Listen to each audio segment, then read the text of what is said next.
그 후에 모세와 아론이 바로에게 가서 이르되 이스라엘의 하나님 여호와께서 이렇게 말씀하시기를 내 백성을 보내라.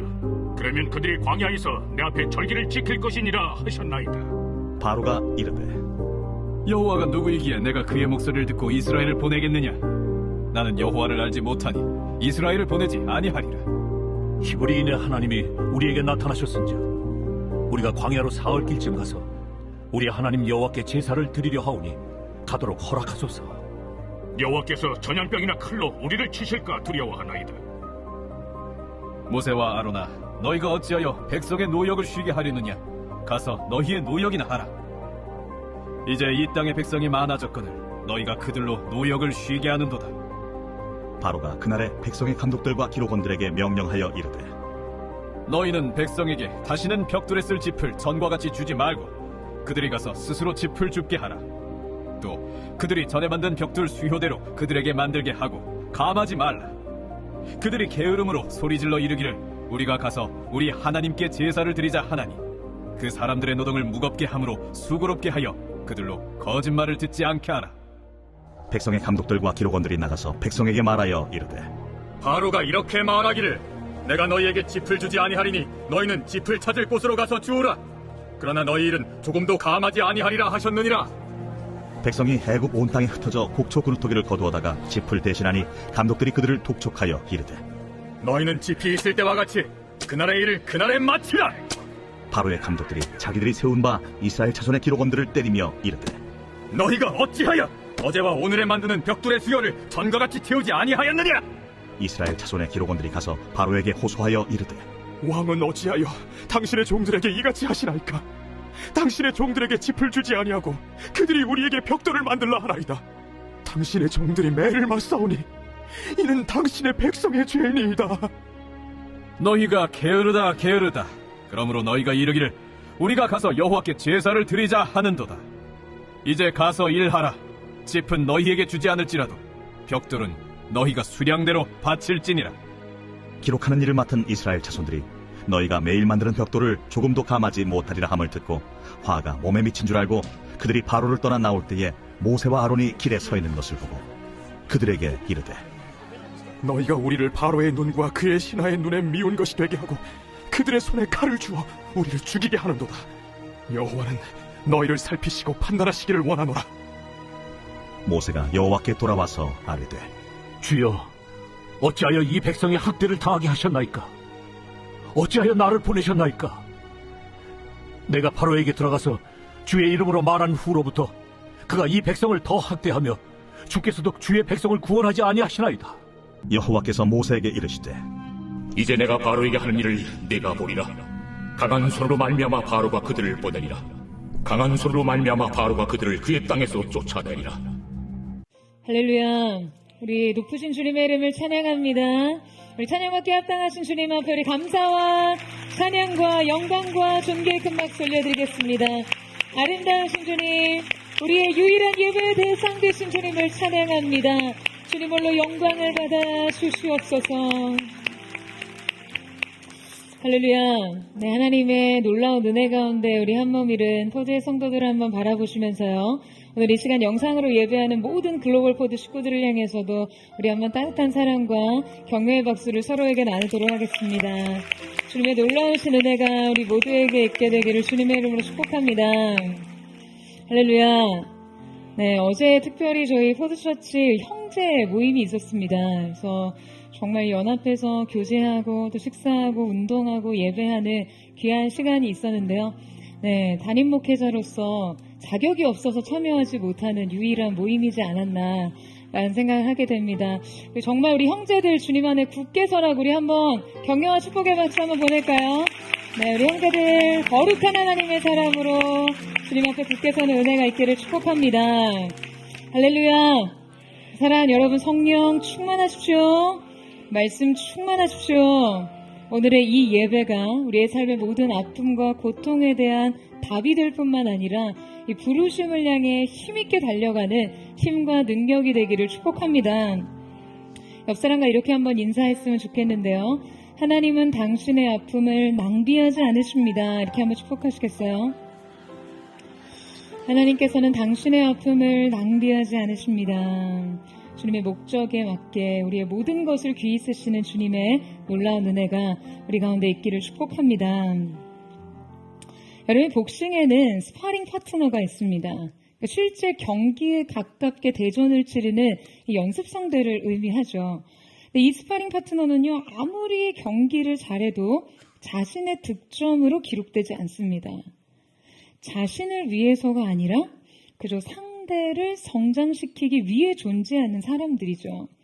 이 복싱계의 전설로 잘 알려져 있는 무하마드 알리에게는요, 레리 홈즈라는 스파링 파트너가 있었는데요. 근데 이 연습 경기를 할 때마다 그냥 알리에게 흠씬 두들겨 맞고 링에서 내려오곤 했어요. 그러니까 무참하게 얻어 터지는 이 알리를 상대하는 것이 불쾌하고 굉장히 자존심이 상했지만 자신에게 맡겨진 이 역할을 묵묵히 해냈습니다. 맞고 또 맞았어요. 그렇게 오랜 시간 알리의 연습 상대가 되어주던 홈즈는요, 자신도 모르게 그 알리의 자세와 기술, 그리고 그가 구사하는 전술들이 자신의 몸에 배어 있음을 발견하게 됐어요. 그러니까 어떻게 해야 그의 핵주먹을 피할 수 있는지 서서히 그의 약점들도 눈에 보이기 시작합니다. 이후 홈즈는 프로복싱 선수로 데뷔를 했고 1980년 이 무하마드 알리를 10일에 KO 패시키고 세계 챔피언 벨트를 거머쥐게 되었습니다. 뚜렷한 목적 없는 아픔까지도 자기 성장의 기회로 삼았던 사람이 이룬 놀라운 성공이었어요. 여러분, 때로 우리의 삶에도 이 이유를 알 수 없는 아픔이 우리를 흠씬 때려 눕힐 때가 있습니다. 계속되는 이 강력한 펀치가 우리의 삶을 때릴 때마다 피도 흘리고 아프고 지칩니다. 때로는 다시 일어설 힘을 모두 잃어버릴 때도 있어요. 그러니까 이 아픔의 목적을 찾지 못할 때 우리의 마음은 더 방황할 수밖에 없죠. 하지만 누군가에게 목적 없는 아픔조차 성장의 비밀이 될 수 있음을 볼 때 하물며 부르심과 순종에 따라 주어진 아픔을 통해서 여러분, 우리가 영적 성장의 비밀을 깨달을 수 있지 않을까요? 오늘 본문 속의 모세 역시 출애굽이라는 소명과 사명의 그 링 위에서 무참히 두들겨 맞는 듯한 모습을 보여줍니다. 그러나 모세가 이 과정을 통해 어떻게 하나님께서 원하시는 자로 성장하고 마침내 그의 목적과 뜻을 이루는 자로 승리하는지 또한 확인하게 되는데요. 자, 오늘 말씀은 이스라엘의 출애굽 명령을 바로에게 선언한 후의 상황입니다. 모세는 그를 부르신 하나님을 믿고 그 부르심에 순종했어요. 그러니까 모세와 아론은 말씀 이후 즉각적으로 바로의 궁으로 찾아가서 이스라엘 민족의 출애굽에 관한 그 하나님의 계획과 말씀을 전했습니다. 하지만 이 사건을 통해 이스라엘 민족에게 일시적으로 더 큰 시련이 따랐어요. 바로 하나님의 말씀의 선언 이후에 그들 현실에 더 깊은 고통이 찾아온 것이죠. 그러니까 모세가 애굽에 등장한 이후 그들의 노역은 더 고되고 혹독해졌습니다. 여러분, 오늘 이 본문의 상황은 그동안 우리가 붙잡고 살던 믿음과 소망을 좌절시키는 그런 현실이에요. 하나님의 말씀이 임했는데 그 말씀과 부르심 가운데 순종했는데 구원이 아닌, 축복이 아닌 부르심과 고통이 함께 온 것이에요. 믿음으로 반응한 일이 더 큰 불이익으로 다가오고 희생과 헌신의 대가가 비난과 거절로 돌아올 때 말이죠. 여러분, 그때 우리는 자꾸 믿음과 부르심을 회의하는 잘못된 반응을 보입니다. 오늘 본문은 하나님의 부르심에 순종하는 우리의 결단이 때로 이와 같은 상황, 바로 어디에서부터 뭐가 잘못된 것인지 혼란스러운 상황을 맞닥뜨릴 수도 있음을 가르치고 있어요. 여러분, 하나님의 말씀이 인생에 임하면 우리의 삶은 결코 이전과 같을 수 없습니다. 여러분, 아멘이세요? 우리가 부르심에 반응하며 순종할 때는 이 말씀과 함께 새로운 믿음이 요구되는 것이에요. 오늘 말씀을 통해 하나님의 구원 계획에 고통이 따라오고 우리의 부르심과 아픔이 공존할 때 우리가 어떠한 믿음으로 반응해야 하는가, 이것을 함께 깨닫기를 원하는데요. 가장 먼저 이때 백성들이 반드시 척결해야 할 모습과 동시에 그들에게 요구된 믿음은 무엇이었는지를 함께 살펴보고자 합니다. 믿음의 삶에서 척결해야 할 문제 첫 번째는 잘못된 문제 해결 방식입니다. 여러분, 바로는 하나님의 말씀이 모세를 통해 임한 바로 그날, 그때 어떤 시간적인 여유도 허락하지 않고요, 그냥 곧바로 이스라엘 백성을 향한 강한 명령을 내립니다. 그러니까 히브리 노예들의 노동 감독관들에게 그들에게 더 혹독하고 강도 높은 노동을 제시하고 아주 강한 압박 정책을 명령한 것이죠. 자, 우리 함께 7절에서 9절 말씀을 같이 한번 읽어보도록 하겠습니다. 시작. 너희는 백성에게 다시는 벽돌에 쓸 짚을 전과 같이 주지 말고 그들이 가서 스스로 짚을 줍게 하라. 또 그들이 전에 만든 벽돌 수요대로 그들에게 만들게 하고 감하지 말라. 그들이 게으름으로 소리질러 이르기를 우리가 가서 우리 하나님께 제사를 드리자 하나니 그 사람들의 노동을 무겁게 함으로 수고롭게 하여 그들로 거짓말을 듣지 않게 하라. 자, 여러분, 바로는요, 모세와 이스라엘 백성들 사이에서 아주 매우 교활한 행동을 합니다. 그는 이스라엘에 대한 자신의 지배력을 훨씬 더 강화시키기 위해서 먼저 그들을 더 강하게 탄압했어요. 여러분, 원래 이스라엘 백성들이 일하던 환경이 얼마나 좋겠어요. 오죽하면 그들의 신음과 고통의 소리가 하나님께 상달되었다고 하지 않았겠습니까? 그들이 대단한 거액 연봉을 받으면서 애굽과 노사계약을 체결하고 그런 것이 아니잖아요. 그들은 애굽의 노예였습니다. 그들은 인간 이하의 대접을 받으며 일해왔어요. 애굽의 채찍 아래 순종하며 그냥 하루에 할당된 노역을 감당해야 했어요.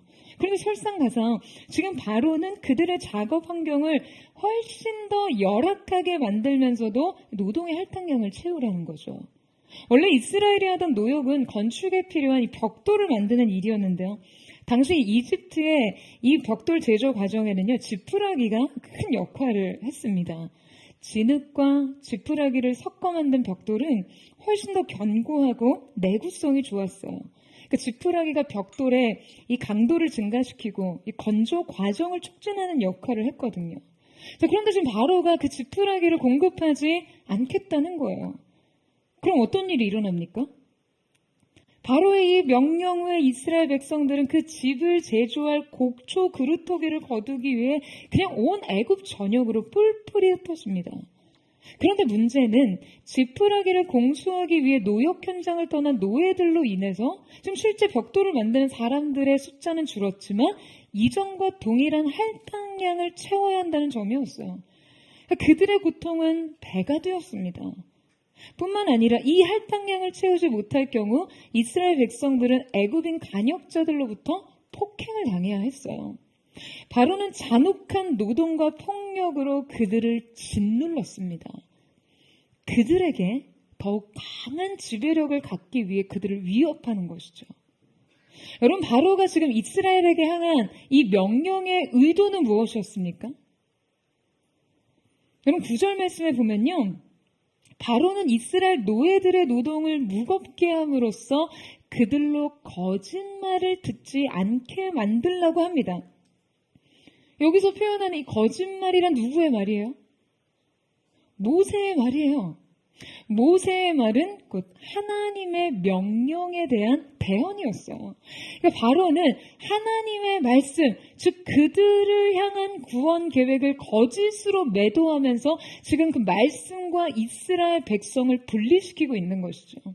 그러니까 바로의 의도는요, 단순히 이스라엘의 노동력과 생산력을 더 필요로 했던 것도, 또 그들을 더 괴롭히고 싶었던 것도 아닙니다. 그의 의도는 정확하게 백성의 노역을 더 무겁게 함으로 모세와 분리되고 모세를 통한 하나님의 구원 계획을 불신하도록 하는 것에 있었어요. 그런데 바로의 말대로 새로운 명령이 시행되자 여러분, 이스라엘 백성의 행동은 무엇이었습니까? 20에서 21절 말씀을 보시면 그들은 가장 먼저 모세와 아론을 비난합니다. 여러분, 바로의 의도대로 되고 있어요. 바로의 계산대로 모든 일이 진행됩니다. 그들은 이 모든 문제의 원인을 모세에게로 돌립니다. 여러분, 보통 사람들은 상황이 악화되거나 문제가 발생했을 때 누군가에게 그 책임을 물게 하려는 본능이 있어요. 누군가를 탓하고 싶은 거죠. 책임 전가하고 싶어요. 그리고 그를 맹렬하게 비난함으로 현실의 모든 문제를 그에게 부과하려고 합니다. 여러분, 우리도 일만 터지면 부모 탓하고 배우자 탓하고 동료 탓하고 자식 탓합니다. 여러분, 이 남 탓은요, 정말 깊은 자기 방어 본능이에요. 아주 뿌리 깊은 자기 방어 본능이에요. 현실의 모든 문제와 불안을 그냥 누군가에게 덮어씌우고 공격함으로써 지금 자기 자신은 보호하고 그 모든 책임을 전가시키고 싶은 거죠. 여러분, 이 본능은요, 여러분 우리 안에 매우 잘못된 문제 해결 방식입니다. 지금 그들이 모세와 아론을 비난하고 원망하는 것이 여러분 생각해보세요. 이게 과연 합당한가요? 이것이 과연 모세가 초래한 문제 상황이었어요? 아니에요. 이 상황은 사실 모세가 아니라 자신들의 진정한 원수였던 바로가 초래한 상황이었습니다. 하지만 이스라엘 백성은 그들의 모든 고통을 모세의 탓으로 돌립니다. 그러니까 이것이야말로 바로의 간교한 의도였는데도 말이에요. 또한 이스라엘 백성들은 이 현실 문제를 해결하기 위해서 정작 자신을 돕기 위해 모든 것을 희생한 모세와는 거리를 두면서 누구를 찾아가죠? 누구를 찾아갑니까? 바로를 찾아갑니다. 이 상황을 견딜 수 없던 이스라엘의 패장들은 바로에게 나아가 그들의 그 힘든 상황을 울부짖으며 호소했어요. 여러분, 바로 이게 문제예요. 여러분, 그들의 삶에 문제가 힘겹고 구원이 필요할 때 여러분, 그들이 나아가 울부짖고 고통을 호소하는 이가 누가 되어야 마땅합니까? 누가 되어야 마땅해요? 하나님 앞에 나아가야죠. 하지만 그들은 바로왕 앞에서 눈물로 자신의 고통을 호소하고 있어요. 마치 그에게 자신들의 삶이 달려있는 듯, 마치 그로부터 인생의 구원이 찾아오는 듯 말이에요. 여러분, 이스라엘 백성들은요, 문제의 원인은 모세에게 돌렸고 이 문제의 해결은 바로에게 두었습니다. 이것은 너무나 잘못된 현실 인식이고 문제 해결 방식입니다. 여러분, 어떠세요? 우리도 종종 이런 행동을 하죠. 고난과 시련의 원인은 하나님께 두고 그 주님을 원망하면서 문제 해결과 구원은 다른 것으로부터 기대하는 건 말이에요. 만나지 말라는 사람은 자기가 만나놓고, 돈에 눈먼 계약은 자기가 해놓고, 이 모든 상황을 왜 허락하셨냐고 그 하나님을 원망하고 불평하면서 정작 해결은 당장 자신을 위로해줄 사람에게서 찾고, 돈에서 찾고, 권력의 빌부터 찾습니다. 여러분, 이것이 다 이스라엘식 사고방식과 반응이에요. 여러분, 그들은 이 고난에 대한 분별력을 가지지 못했어요. 근본적으로 이 고난 뒤에 실현된 그 하나님의 구원 계획을 제대로 이해하지 못했기 때문에 그들은 잠시 찾아온 고난을 해석하고 감당할 힘이 없었던 것이죠. 여러분, 오늘 이 본문은 오래전부터 저에게 큰 도전을 주던 말씀이었어요. 부르심과 고난, 순종과 아픔이 어떻게 삶에서 양립하는가? 이 둘이 어떻게 삶에 동시에 다가오는가 하는 문제 말이에요. 여러분, 때로 하나님의 구원 여정은 고통을 동반하기도 합니다. 하나님의 명령이 떨어지기가 무섭게 바로는 이스라엘에게 혹독한 시련을 가했던 것처럼 여러분 이것은 우리 성도들의 삶 속에서 종종 일어나고 있는 일이에요. 우리는 그때 당황해서 어쩔 줄을 몰라 합니다. 사랑하는 여러분, 우리가 일시적인 고난을 감당하려면요, 이 시련과 고난을 능히 이기고 약속의 성취로 나아가기 위해서는요, 먼저 하나님의 뜻을 알고 이해해야 합니다. 하나님의 계획을 믿어야 해요. 그분의 선하고 완전하신 계획 말이에요. 그리고 그 모든 것 위에 그분의 성품을 믿어야 합니다. 여러분 아멘이세요? 하나님의 성품에 대한, 그분의 선하심에 대한 흔들리지 않는 믿음만이 흔들리는 현실을 지탱할 수 있어요. 여러분, 이스라엘 백성에게 주님이 주고자 하신 것은 고난이 아니라 구원입니다. 종이 아닌 자유인의 삶이었어요. 강제 노역이 아닌 예배하는 삶이요. 하지만 그들의 잘못된 현실에서가 그냥 잠깐 변화된 상황에 그냥 곧장 흔들려 버립니다. 그들은 믿음의 관점을 소유하지 못했기에 지금 그들이 감당해야 할 이 일시적인 고통을 위대한 구원의 일부로 받아들이는데 실패한 것이죠. 여러분도 잠깐의 시련을 믿음의 관점 안에서 해석하세요. 여러분 아멘이세요? 여러분 순종 뒤에 고난이 찾아왔을 때, 하나님을 위한 일 가운데 시련이 닥쳤을 때 그의 숨은 뜻은 재앙이 아니라, 해로운 것이 아니라 평안이며 장래의 소망을 주시려는 그 하나님의 뜻이 숨겨져 있음을 믿으시기를 축원합니다. 할렐루야. 여러분, 일시적인 이 고통이 위대한 하나님의 계획이 일부라는 사실을 받아들이는 믿음의 해석력이 필요합니다. 여러분, 그런데 이때 이스라엘 안에서는 어떤 생각이 더 견고해졌을까요? 바로 확실히 하나님의 구원이 개입된 내 삶보다 그냥 바로의 노예로 있을 때의 삶이 훨씬 더 낫다라는 생각이 들지 않겠습니까? 믿음의 삶에서 척결해야 할 두 번째 문제는 노예 근성적 믿음입니다. 여러분, 모세와 아론이 애굽의 왕궁에 들어가서 이스라엘 백성의 출애굽을 요구하고 있을 때조차도 지금 이스라엘은요, 사실 애굽을 떠날 준비가 전혀 되어 있지 않았어요. 이 당시 그들이 모세에게 한 언급을 살펴보면 그들 마음의 불평이 어떠한 것이었는지가 드러납니다. 우리가 애굽에서 당신에게 이른 말이 이곳이 아니냐, 이르기를 우리를 내버려 두라. 우리가 애굽 사람을 섬길 것이라 하지 아니하더냐. 애굽 사람을 섬기는 것이 광야에서 죽는 것보다 낫겠노라. 여러분, 이스라엘 백성은요, 떠나고 싶어 하지 않았습니다. 그들은 자유를 원하지 않았어요. 그들은 구원을 원하지 않았어요. 그들은 심지어 애굽을 섬기고 싶어 했습니다.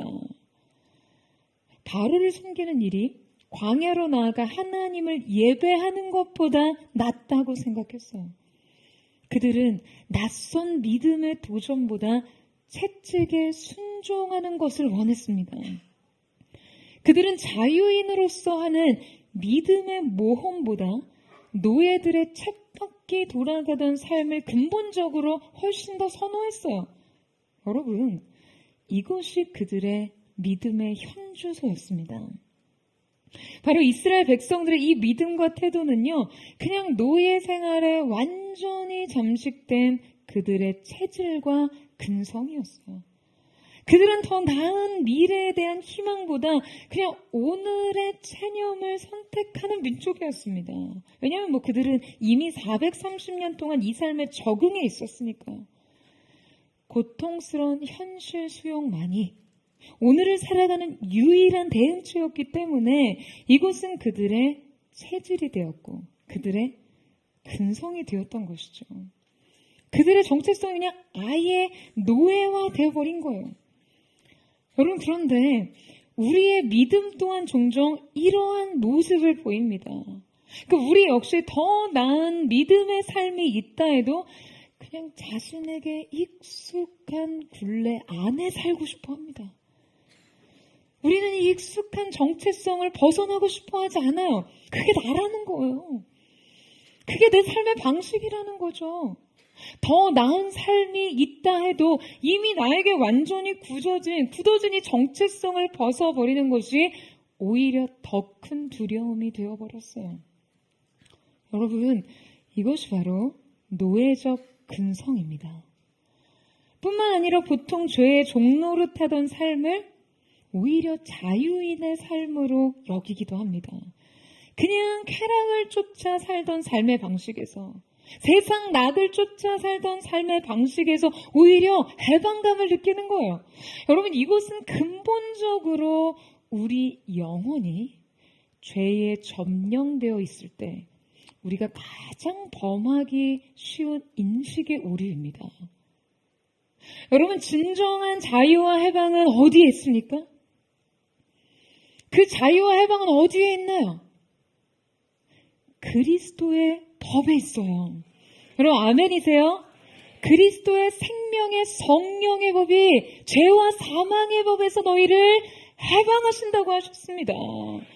자신의 의지대로 쾌락과 무절제와 기준 없는 세상 즐거움에 취한 삶에 있는 것이 아니고요. 더불어 우리의 변하려 하지 않는 고집이 믿음의 큰 회방꾼이 될 때가 있습니다. 하나님의 일을 하면서 이 자유인의 정체성이 아닌 노예적 정체성으로 일을 하려고 해요. 이런 사람들은요, 보다 나은 것이 눈에 보여도 익숙한 것을 바꾸려고 하지 않습니다. 자신에게 익숙해진 방식을 고수하는 것에 그냥 자존심을 걸어요. 심지어 자신의 강팍함이나 완고함까지도 어떤 자기 다움이나 자존심으로 밀어붙이는 경향이 있어요. 오만이 배짱이 되어버립니다. 내 생각과 확신을 철회하고 싶어 하지 않아요. 그 광야의 모험은 언제나 시시각각 변화하는 환경에 대응하며 믿음의 최선을 찾아가는 유연성이 필요한데요. 그냥 언제나 중요한 것은 나의 생각, 나의 의, 나의 고집, 내 방식, 나의 자존심뿐이에요. 여러분, 이것은 믿음에 사로잡힌 행동이 아니라 속박된 정체성에 의한 행동입니다. 우리가 하나님의 일을 하려면 여러분, 우리는 지금 이 근성을 이제 내려놔야만 합니다. 여러분, 아멘이세요?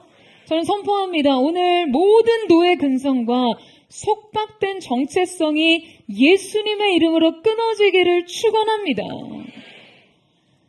하나님의 부르심 가운데 반응하는 자들에게 척결해야 할 문제 세 번째는 민감한 상처, 트라우마입니다. 우리 함께 22절에서 23절 말씀을 같이 한번 읽도록 하겠습니다. 시작. 모세가 여호와께 돌아와서 아뢰되 주여 어찌하여 이 백성이 학대를 당하게 하셨나이까? 어찌하여 나를 보내셨나이까? 내가 바로에게 들어가서 주의 이름으로 말한 후로부터 그가 이 백성을 더 학대하며 주께서도 주의 백성을 구원하지 아니하시나이다. 자, 여러분, 그는 부르심에 순종해 자신의 삶을 희생하며 자기 동족에게로 돌아왔지만 이 순종은 그냥 낙담과 좌절에 빠뜨립니다. 그는 사실 광야에서 한때 굉장히 잘 살고 있었거든요. 그는 애굽을 떠난 40년 동안 자기 삶에 안착해서 나름 안정적인 생활을 하고 있었습니다. 게다가 그가 광야에서 한 일은요, 자기 소유의 양떼도 아니라 장인 이드로의 양떼를 돌보던 일이었거든요. 그저 그는 고용되었을 뿐 짐승들에게조차도 자기 소유와 책임으로 져야 하는 부담을 안을 필요가 없었어요. 그냥 매일 열심히 성실하게 들에 나가 맡겨진 딱 그 일까지만 하면 그럭저럭 살만한 인생이었습니다.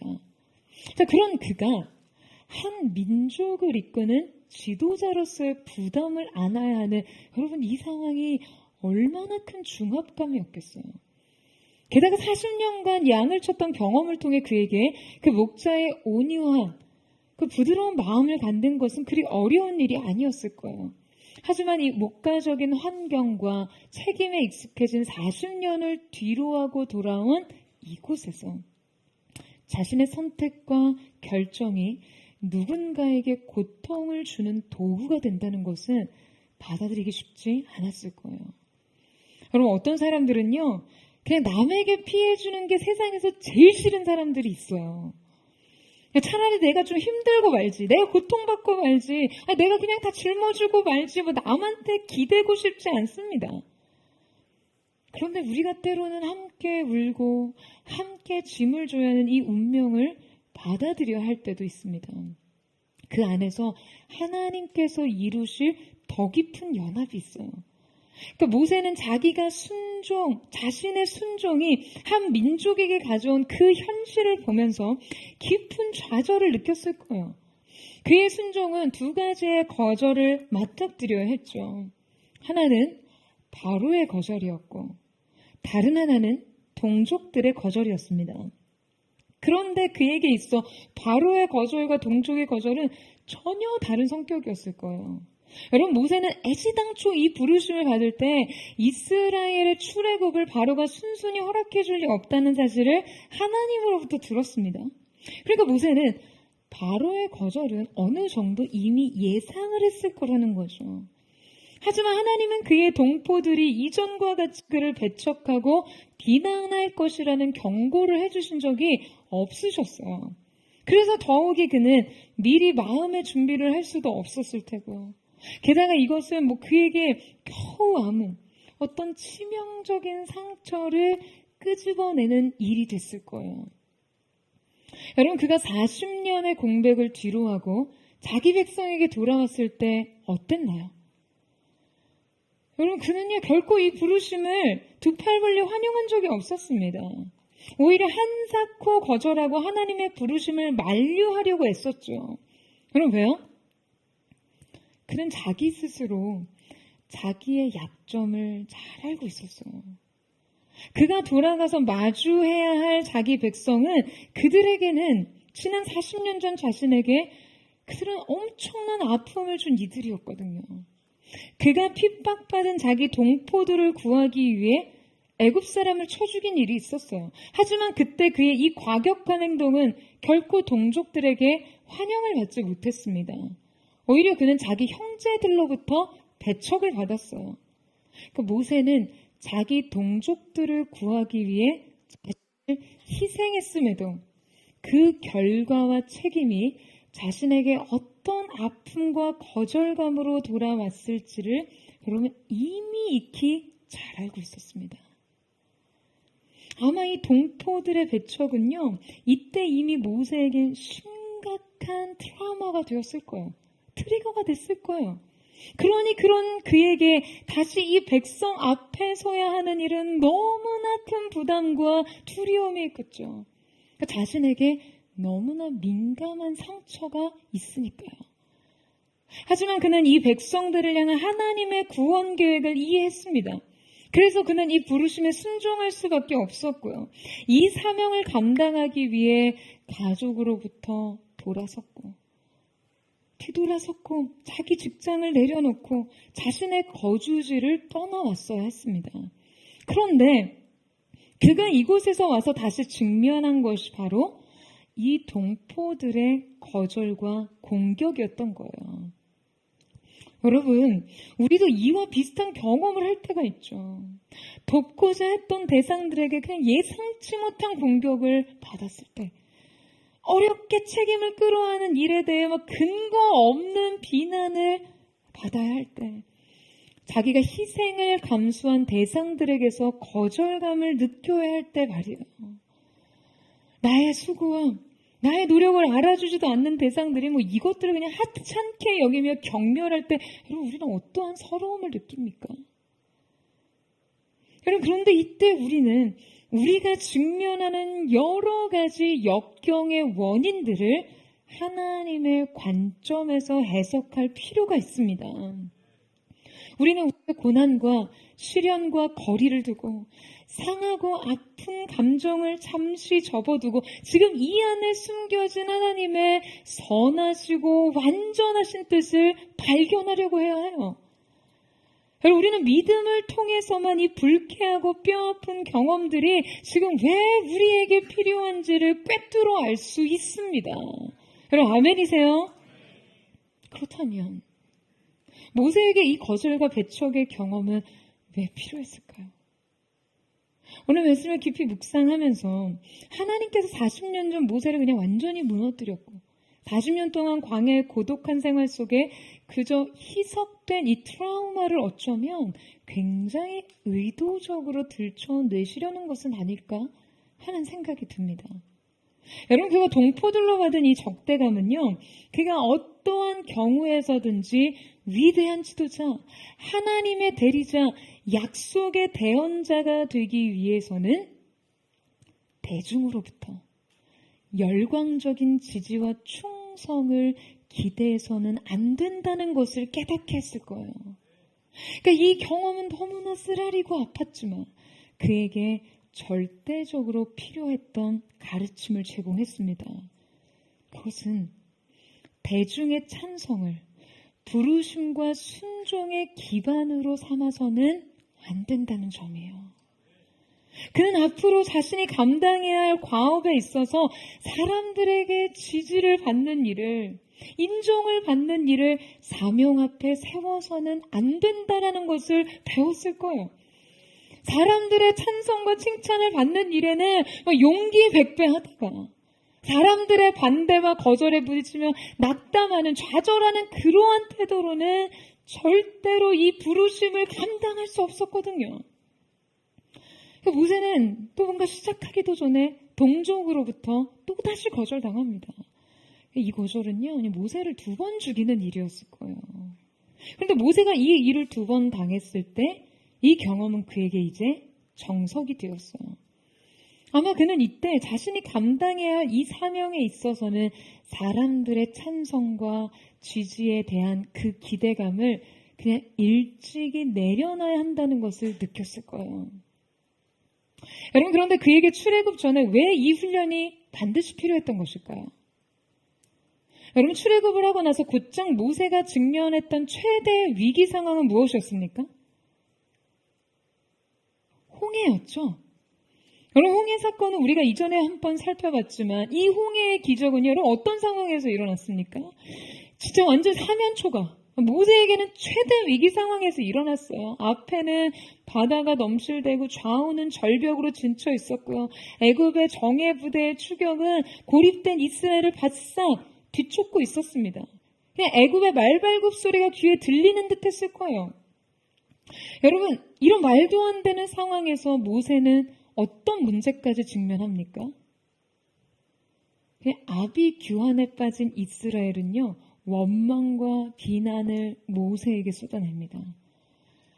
그냥 온 민족을 정말 이 바다에 수장시키던가 아니면 그냥 애굽의 전차부대의 손에 죽게 하던가, 현실적으로는 이 2가지밖에는 없어 보이는 상황에서 지금 그가 이 공격에 직면했을 때 여러분 그의 심정이 어땠을 것 같으세요? 여러분, 이 지도자의 무게를 상상이나 할 수 있으시겠어요? 과연 어떤 사람이 이 직면한 위기 상황을 온전한 정신으로 감당할 수 있겠습니까? 하지만 모세는 이때 이스라엘 백성들과 함께 그냥 마냥 공포에 떨며 하나님을 원망하지 않았고 도망가지도 않았습니다. 그는 오히려 담대하게 굳게 서서 이스라엘에게 여호와의 구원을 선언합니다. 우리 함께 출애굽기 14장 13절에서 14절 말씀을 힘있게 읽도록 하겠습니다. 시작. 모세가 백성에게 이르되 너희는 두려워하지 말고 가만히 서서 여호와께서 오늘 너희를 위하여 행하시는 구원을 보라. 너희가 오늘 본 애국 사람을 영원히 다시 보지 아니하리라. 여호와께서 너희를 위하여 싸우시리니 너희는 가만히 있을지니라. 여러분, 이 영적 강자의 믿음과 이 초인적인 리더십, 그리고 이 위기 돌파 능력이 어디에서 길러졌을까요? 저는 바로 이 사건에서 길러졌다고 믿습니다.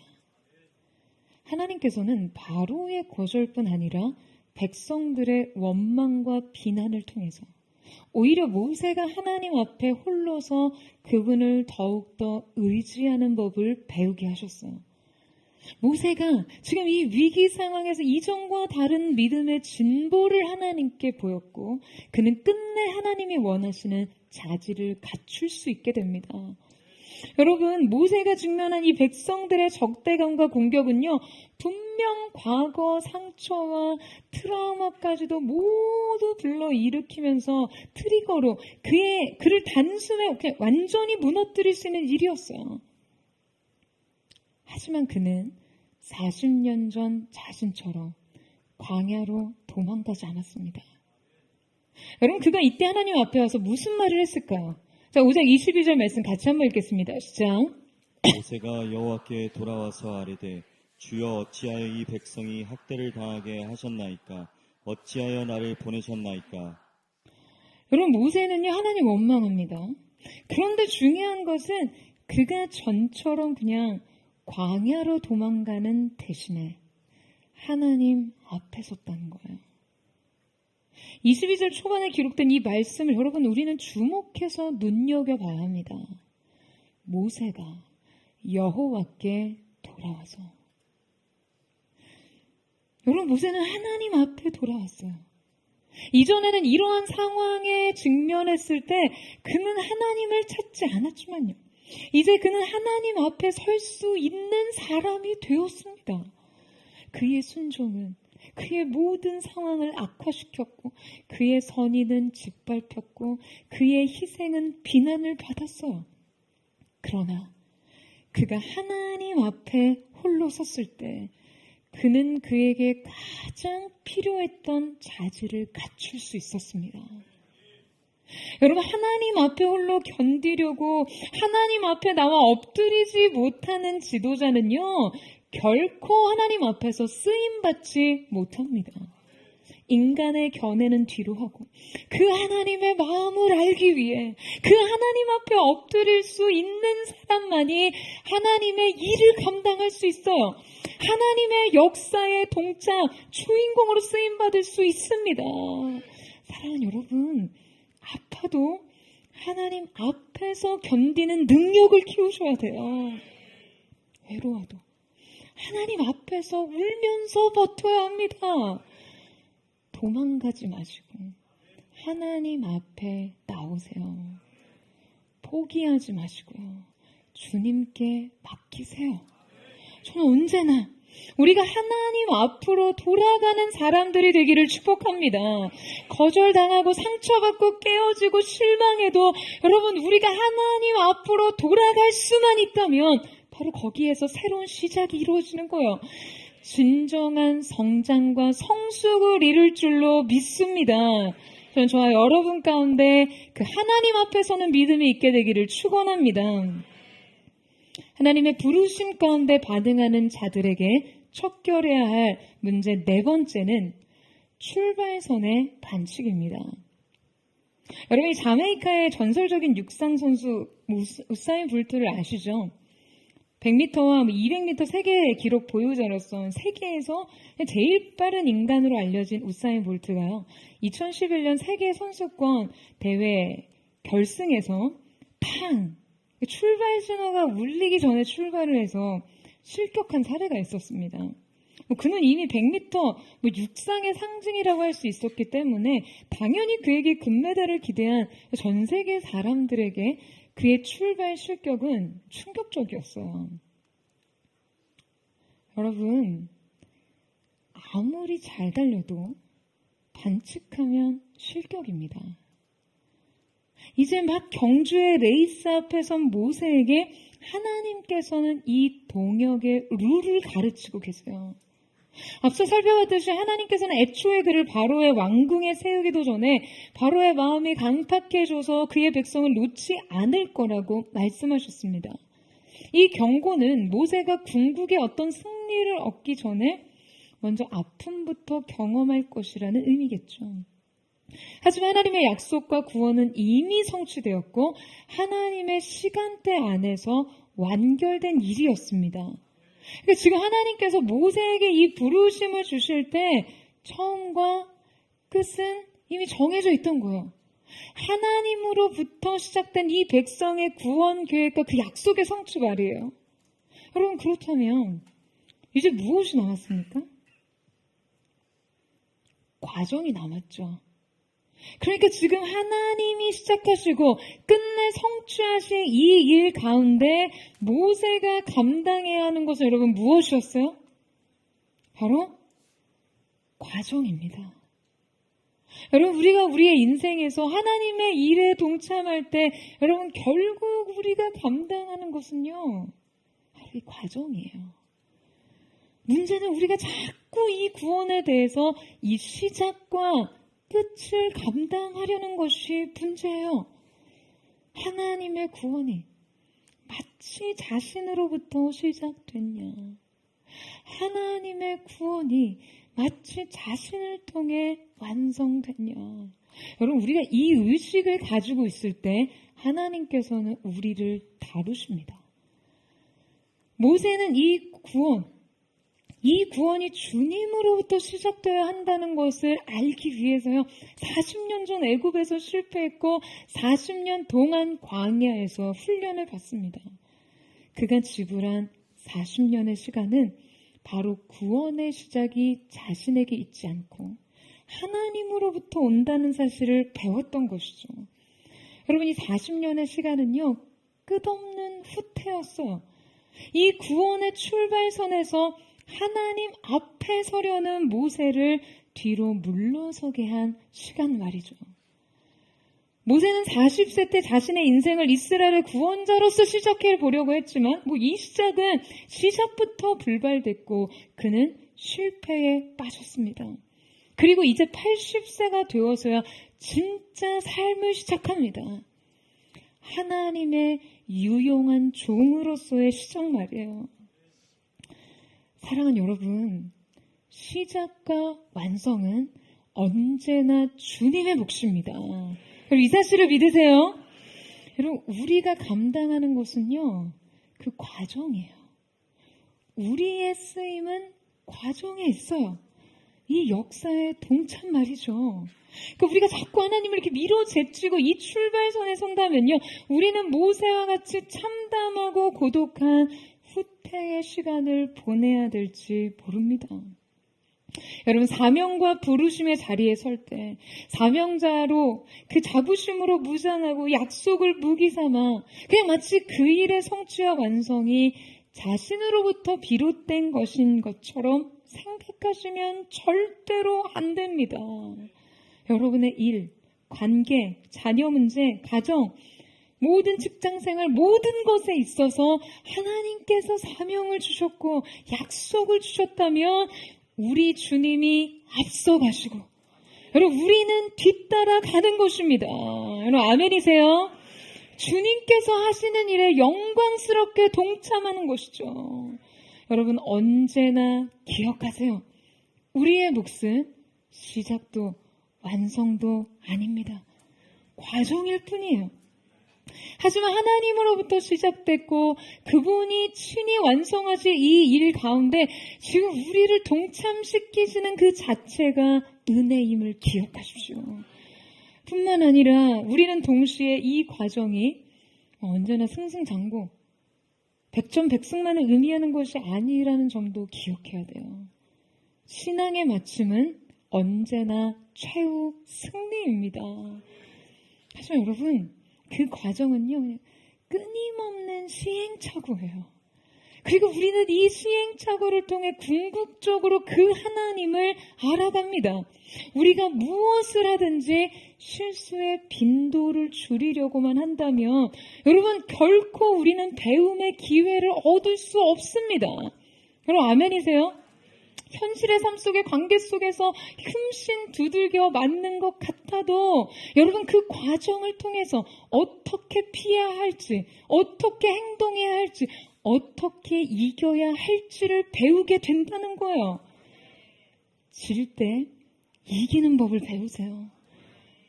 얼마 전에 유도 금메달리스트 김재범 선수가요, 이 후배들을 코칭하며 하는 말을 짧은 영상을 통해 봤는데요. 그가 그런 말을 하더라고요. 자기가 이 금메달 리스트 1등이 되기까지 몇 번이나 접었을 것 같냐고요. 그런데 자신은 지는 게 연습이라는 거예요. 지면서 이기는 법을 배우니까요. 여러분, 유도를 처음 배울 때 무엇을 먼저 배우나요? 제가 예전에도 한번 언급한 적 있지만 낙법부터 배웁니다. 넘어지는 방법부터요. 안전하게 넘어지는 법을 배우면서 일어나는 법을 알아가는 것이죠. 여러분, 믿음의 시행착오를요, 너무 두려워하지 마세요. 여러분, 아멘이세요? 다만 여러분이 흔들리고 넘어질 때마다 일어서는 법을 배우십시오. 믿음으로 반응하는 삶을 익혀가세요. 넘어지는 걸 두려워하지 마세요. 왜? 다시 일어나면 되기 때문에요. 하지만 모세는 이 과정을 견디는데 잘못된 믿음의 반응을 보이기도 했습니다. 그는 백성에게 원망을 들었을 때 그에게는 자신의 지난 경험이 작용하고 있었기 때문에 이 자신의 약점에 대해서 굉장히 민감했고 문제를 파악하는데 매우 빨랐어요. 근데 여러분, 이 민감함과 반응 속도는 사실 그와 하나님과의 관계에는 오히려 도움이 되지 않았습니다. 그는 이 과정에 대한 매우 잘못된 책임의식을 가지고 있었거든요. 그가 40년 전 구원의 역사의 출발선에 자신을 앞세웠을 때 그 모든 일의 책임은 여러분 누구에게 있었습니까? 모세 자신에게 있었죠. 모세는 앞서 40년 전 애굽에서 높은 지위와 탁월한 권세와 능력을 가진 자로서 자신의 동족의 아픔을 보았습니다. 그는 아무도 시킨 적 없는 살인까지 저지르면서 그의 동족을 구원코자 했어요. 바로 이 지점이 그에게는 큰 걸림이 된 것이죠. 여러분, 이 구원은요, 결코 모세로부터 나올 수 없는 것입니다. 그가 꿈꾸던 동족의 독립과 출애굽은요, 결코 자신의 힘과 의로는 이룰 수 없는 것이었어요. 그에게는 이 깨달음이 절실히 필요했어요. 이스라엘의 구원이 모세 자신이 아니라 하나님 그분이 되어야 한다는 것을 이렇게 큰 아픔을 통해서라도 배워야 했습니다. 이 모든 일은 결국 하나님께서 하시는 것이고요. 따라서 이 싸움 역시 모세와 바로의 싸움이 아니라 하나님과 바로의 싸움이었어요. 때문에 모세의 지나친 책임의식은요, 오히려 하나님 앞에 지나친 주인의식을 보이는 것이죠. 하지만 여러분, 하나님께서는 모세의 이 항변을 어떤 식으로든 책망하거나 꾸짖지 않으셨습니다. 그의 아픔에 통감하셨고 그의 중심이 하나님을 향하고 있음을 아셨어요. 그가 감당할 수 없는 낙담과 아픔까지도 주님 앞에 가지고 나왔다는 것을 기쁘게 생각하셨습니다. 그가 사방으로 공격을 받고 그의 영혼은 매우 기진해 있었지만 쓰러지는 영혼의 상태를 추슬러서 주님께 돌아올 수 있는 믿음을 발휘했음을 보셨어요. 그의 마음이 무너졌을지라도 그의 시선은 주님을 향해 있다는 것을 알고 계셨어요. 여러분, 바로 이때 그의 완전한 절망은 그저 절망으로 끝나지 않았습니다. 그는 자신을 이 아픔 가운데서 장사 지낼 때 이로 인해 하나님의 생명이 그 안에서 진정으로 자라나게 된 것이죠. 이제 하나님께서는 그의 안에 그분의 일을 시작하십니다. 우리 마지막으로 6장 1절에서 2절 말씀을 같이 한번 읽도록 하겠습니다. 시작. 여호와께서 모세에게 이르시되 이제 내가 바로에게 하는 일을 내가 보리라. 강한 손으로 말미암아 바로가 그들을 보내리라.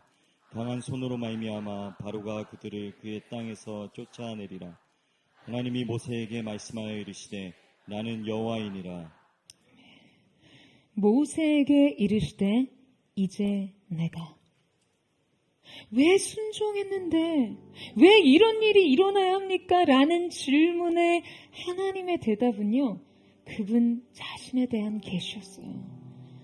이제 하나님께서는 모세에게 이제 진정한 자신의 뜻을 계시하실 수 있게 됐습니다. 바로 이스라엘의 구원은 모세가 아니라 바로 하나님 자신에게서 비롯된다는 사실을 말이에요. 하나님의 구원은 전적으로 하나님의 것임을 알게 하시는 것이죠. 하나님의 거룩한 부르심 가운데 응답하신 여러분, 우리의 아픔조차도 구원의 재료가, 그 구원의 선한 재료가 되게 하신 주님을 찬양하며 이제 그분의 일을 앞지르지 마시고 그저 동참하세요. 여러분 안에서 시작하신 그분의 일을 계속된 순종으로 이루어 가시기를 축원합니다. 그러면 오직 하나님만이 하실 수 있는 그분의 구원의 역사가 시작될 것입니다. 저는 오늘 정말 우리 모두에게 그 역사를 목도하는 은혜가 있게 되기를 주님의 이름으로 축원합니다. 여러분의 지난 과거의 실패, 지난 상처, 오늘 여러분의 인생 속에 트리거가 되는 그 모든 삶의 문제들을 가지고 주님 앞에 서세요. 주님 앞에서 요긴한 그릇으로 다시 빚어지는, 그래서 하나님의 구원의 통로로 여러분의 삶을 쓰시는 강력한 주님의 개입이 저와 여러분 가운데 있게 되기를 주님의 이름으로 축복합니다. 우리 같이 한번 찬양하며 기도하며 나아갔으면 좋겠습니다. 사랑하는 주님, 우리가 이 시간 주님 앞으로 되돌아가기를 원합니다. 우리의 삶의 현실이 말해주는 그 수많은 많은 문제들을 뒤로하고 더 이상 도망치지 않겠습니다. 이 마음의 방황을 안고서라도 주님 그 답을 찾기 위해 다른 누가 아닌 주님을 향해 가기를 원합니다. 오늘 그렇게 믿음의 걸음으로 주님께로 돌아오는 하나님의 사람들에게 주님 자신을 계시하시고 이들 가운데 계획하신 하나님의 뜻을 밝히 보이시는 놀라운 은혜의 역사가 오늘 우리 가운데 있게 하여 주옵소서. 우리 그 마음 고백하며 우리 주님 앞으로 나아가기를 원합니다. 보는 중에 주음서 들을 수 없다 해도 참된 진리 되신 주 난 붙드네. 폭풍이 몰려와도 험한 길을 간대도 믿음의 두 손 들고 주실래. 내게 행하신 그 놀라운 일, 생명 주신 주를 기억하네.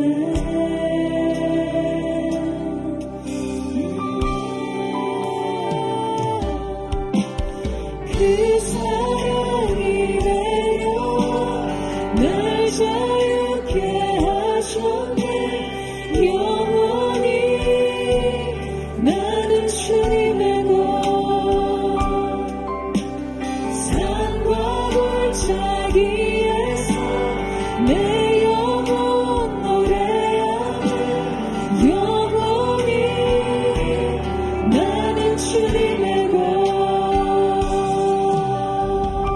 주의 약속 이루어져, 주의 약속 이루어져.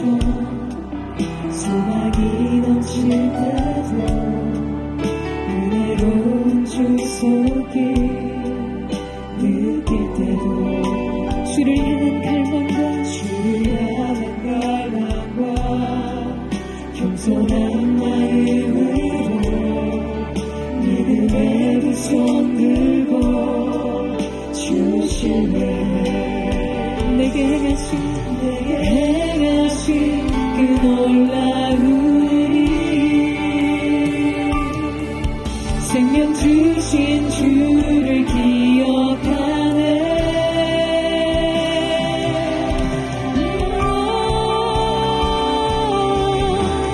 그 사랑이 내려와 날 자유케 하셨네.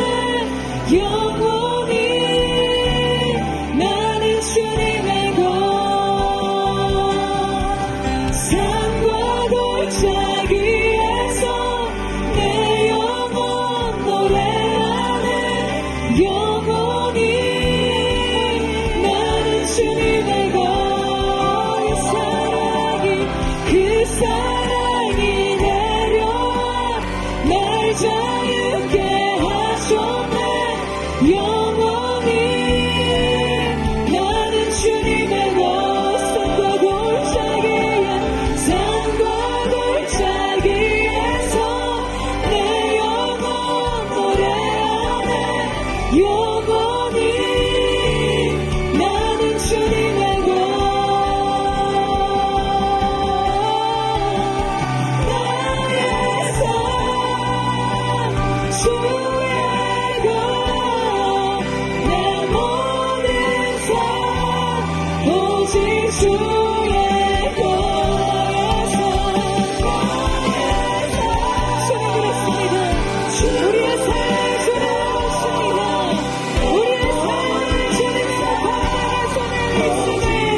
사랑하는 주님, 나약한 우리의 믿음을 보십시오.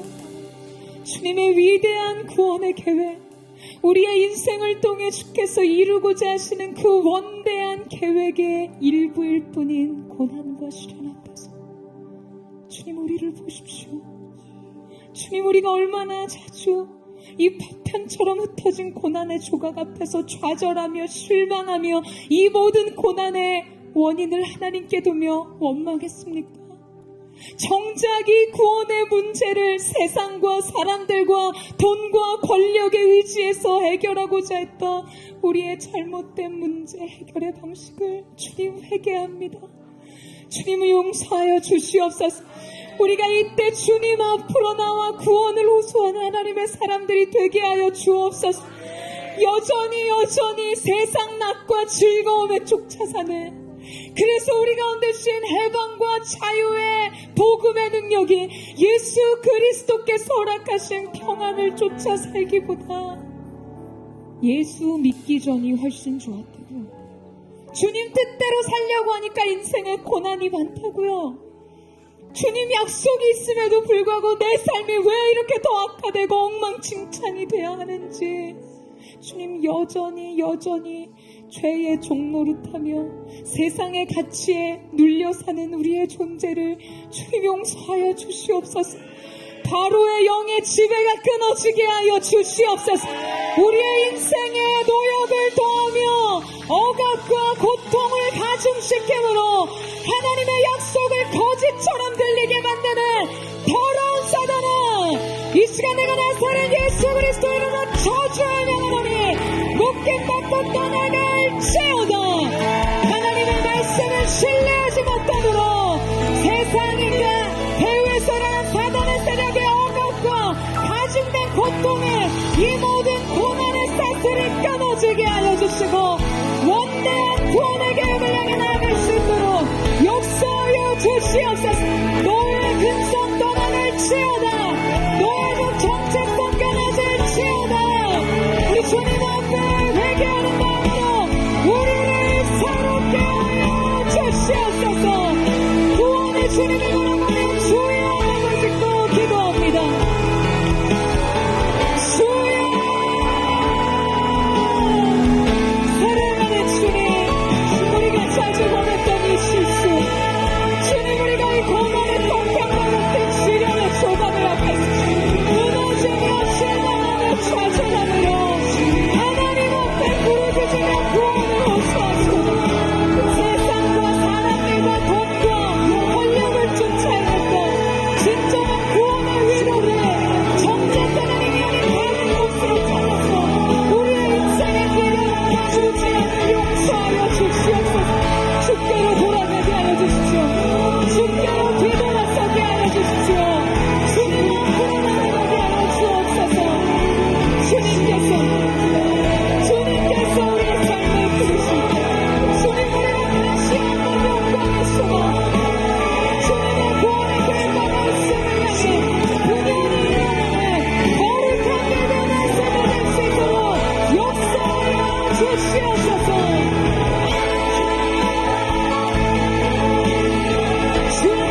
나의 눈을 열어 주 보게 하시네.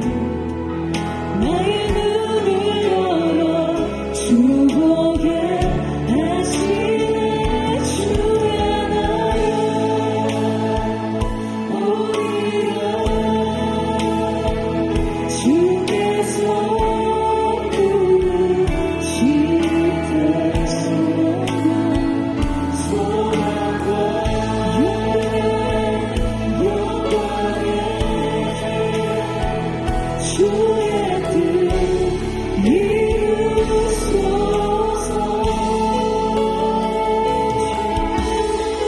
우리 함께 고백합니다. 너는 지나라. 자비 영원한 자비 영원한 주였습니다. 나의 눈을 열어 주 보게 하시네. 주를 찬양하며 기쁜 내 길가.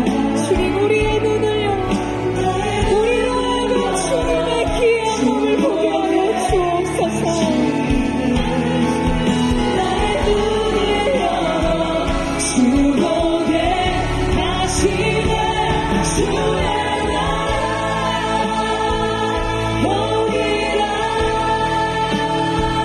주의 주께서 부르실 때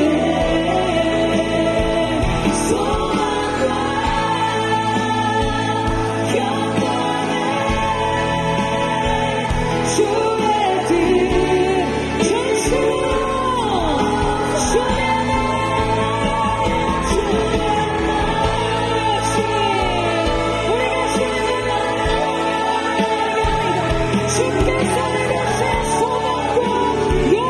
주의 뜻 전수로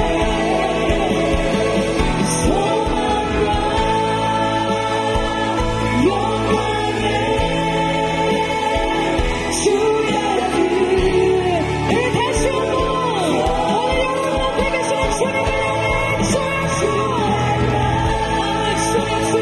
나라합니다. 주께서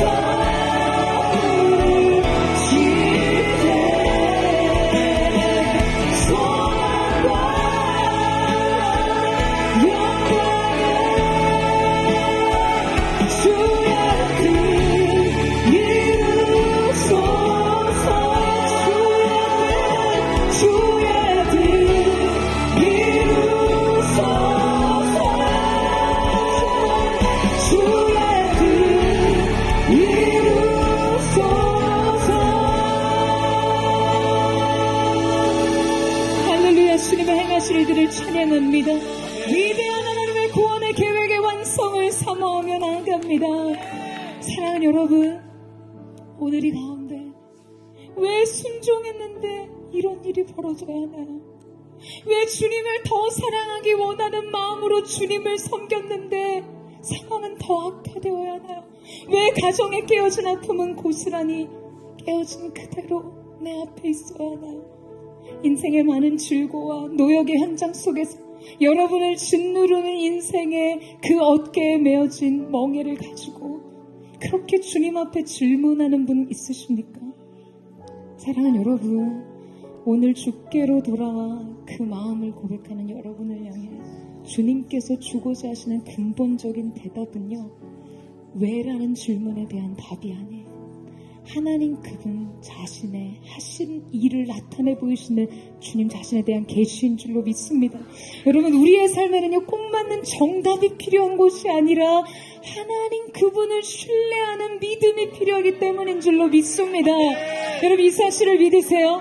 여러분 인생 질문이 무엇이든지 왜라는 질문에 대한 답은 주님이 행하실 일들에 대한 신뢰일 줄로 믿습니다. 주님을 바라보는 믿음으로 주님 앞에 돌아오게 하여 주시옵소서.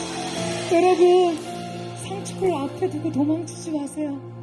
고통을 눈앞에 두고 여러분 도망치지 마세요. 주님께로 돌아오십시오.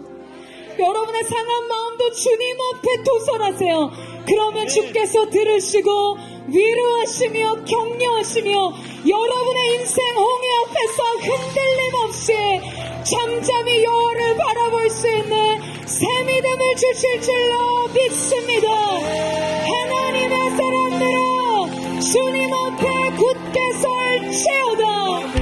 주님 앞으로 돌아오는 믿음, 주님 앞에 올 수 있는 믿음, 그 믿음 주님 앞에 드리기를 원하오니 주여 기름 부어 주시옵소서. 전심으로 주의 한번 부르짖고 우리 예수의 동성으로 기도하겠습니다.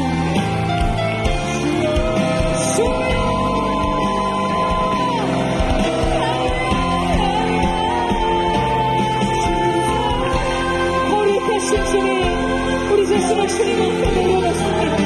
인생에 우리가 마음을 방황하게 하는 수많은 혼란의 질문들을 주님 앞에 내려놓습니다.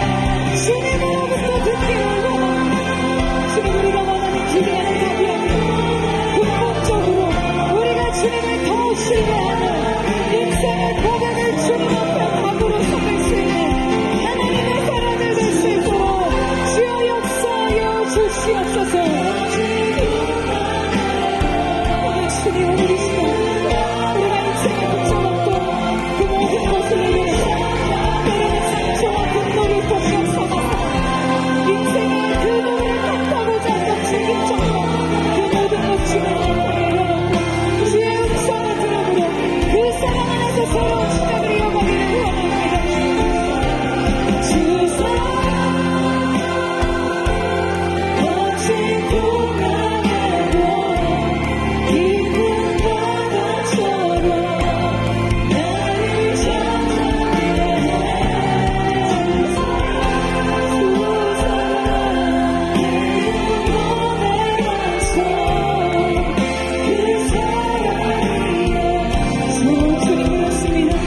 내가 주의 세운 모든 것, 내가 주의 세운 모든 것 내려놓고 내 주 대신 주 앞에 나가 내가 사랑했던 모든 것 내려놓고 주님만을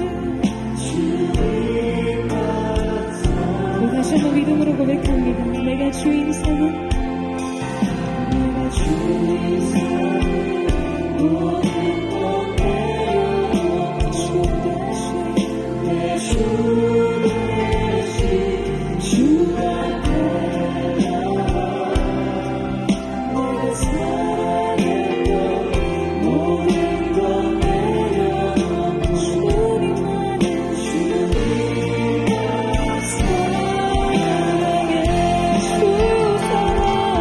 주 사랑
사랑하는 주님, 우리 앞에 있는 주님의 사랑이 우리의 삶의 새로운 출발선이 되었습니다.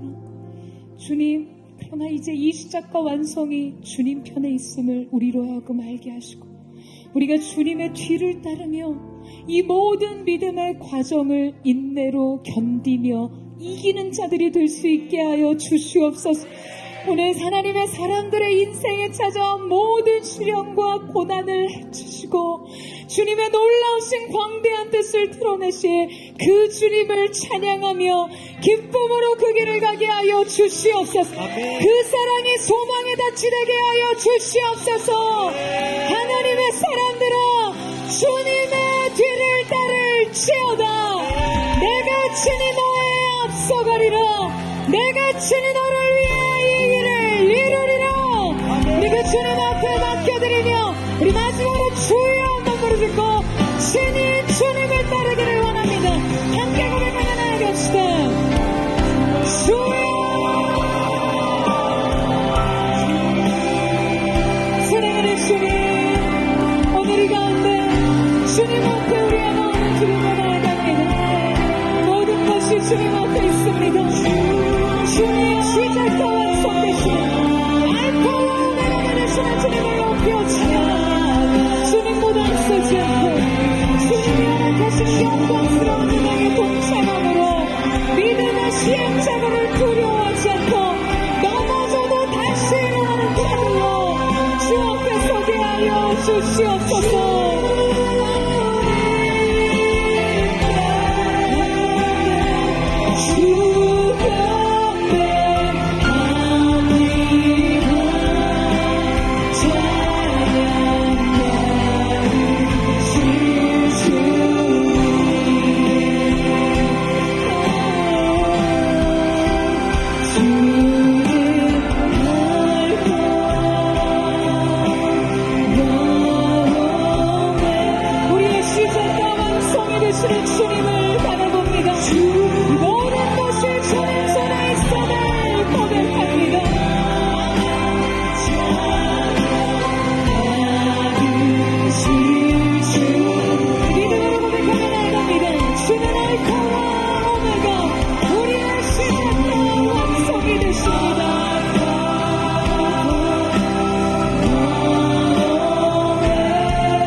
할렐루야. 주님, 그렇습니다.